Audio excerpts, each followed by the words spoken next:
ইনকিলাব জিন্দাবাদ একটি শব্দ, একটি স্লোগান, একটি আবেগ।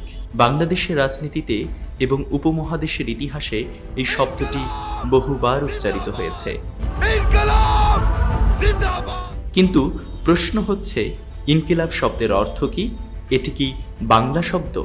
এবং কেন আজও এই শব্দটি রাজনৈতিক স্লোগানে ব্যবহৃত হচ্ছে? আজ আমরা খুঁজে দেখব ইনকিলাব জিন্দাবাদ একটি শব্দের অর্থ, ইতিহাস এবং প্রভাব। ইনকিলাব শব্দটি মূলত আরবি ভাষা থেকে এসেছে। এর অর্থ পরিবর্তন, উল্টে যাওয়া অথবা বিপ্লব। বাংলা ভাষায় এর সমতুল্য শব্দ বিপ্লব। জিন্দাবাদ শব্দটিও বাংলা নয়, এটি ফার্সি উর্দু ভাষা থেকে এসেছে। এর অর্থ দীর্ঘজীবী হোক অথবা দীর্ঘ জীবন কামনা করা। ইনকিলাব জিন্দাবাদ অর্থ বিপ্লব দীর্ঘজীবী হোক। উপমহাদেশে ইনকিলাব জিন্দাবাদ স্লোগানটি জনপ্রিয় হয় ব্রিটিশ বিরোধী আন্দোলনের সময়। এটি ছিল পরিবর্তনের একটি প্রতীক, প্রতিরোধের একটি প্রতীক এবং একটি নতুন ভবিষ্যতের আকাঙ্ক্ষা।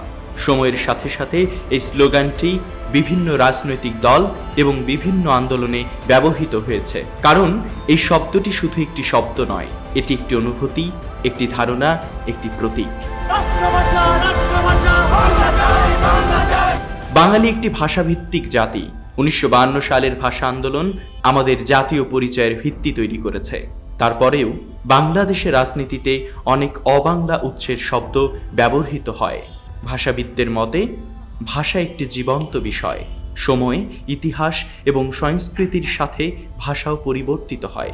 রাজনীতিতে স্লোগান একটি শক্তিশালী যোগাযোগ মাধ্যম। একটি ছোট শব্দ হাজার মানুষের আবেগকে একত্রিত করতে পারে। একটি বাক্য মানুষকে অনুপ্রাণিত করতে পারে এবং একটি ধারণাকে মানুষের মনে স্থায়ী করে তুলতে পারে।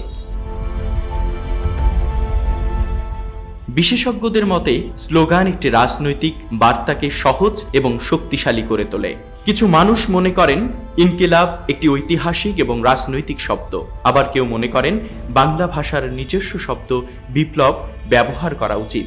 এই ভিন্ন মত ভাষা, ইতিহাস এবং পরিচয়ের অংশ। একটি শব্দ শুধু একটি শব্দ নয়, এর সাথে জড়িয়ে থাকে ইতিহাস, সংস্কৃতি এবং মানুষের অনুভূতি। ইনকিলাব জিন্দাবাদ কেউ এটিকে দেখে পরিবর্তনের প্রতীক হিসেবে, আবার কেউ দেখে একটি ঐতিহাসিক স্লোগান হিসেবে। শেষ পর্যন্ত একটি শব্দের শক্তি নির্ভর করে কিভাবে, কোথায় এবং কেন এটি ব্যবহার করা হচ্ছে।